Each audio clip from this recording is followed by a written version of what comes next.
I congratulate him for his imagination, boldness, and taking very calculated stop. Deficit financing is a very effective instrument in the hands of the finance minister, which has to be used in a very calculated and selective manner. Otherwise, undesirable consequences are bound to follow. But here, the finance minister has weighed every step and taken calculated risk stop.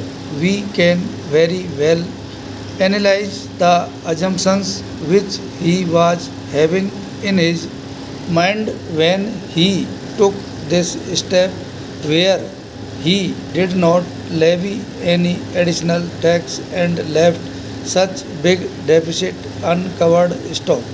According to him, he had two or three assumptions. One is that monsoon is going to be good.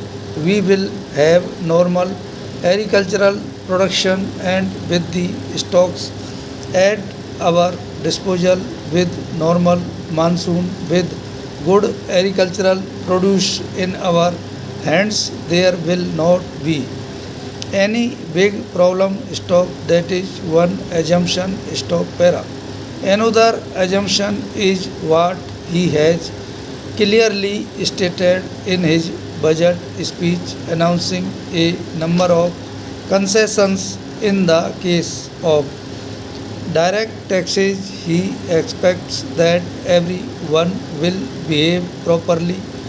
Stop. Exemption limit was raised from rupees 40,000 to rupees 50,000. Stop. Surcharge reduced from 20 to 10%. Stop. He expects better tax returns to be filed so that he will be able to concentrate on major parties, leaving out the smaller one as far as possible. Stop. And his third assumption, according to me, is the incentive which he has offered to the industrial sector, thereby expecting that a proper atmosphere of investment and growth will be created. Stop. Now, these are the three or four assumptions on which he seems to have framed his budget proposals. Stop. Now, it is the people who have got the benefit, got all the concessions that the finance minister himself has offered without anything asking for the same.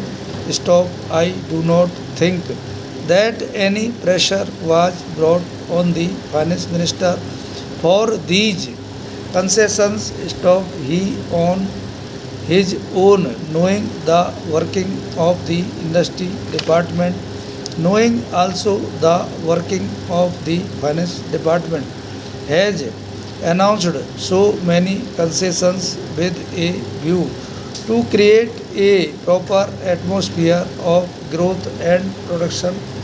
Stop. He expects that his budget proposals will ultimately lead to greater production both in the industrial sector as well as in the agricultural sector. Stop.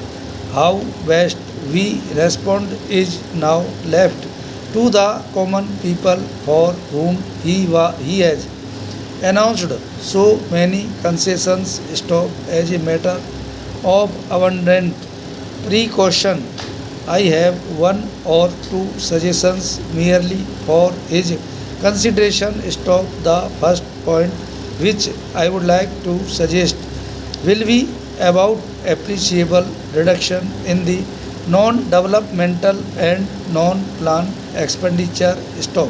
If this can be resorted to, a large number of schemes can be transferred to the respective state governments. Stop.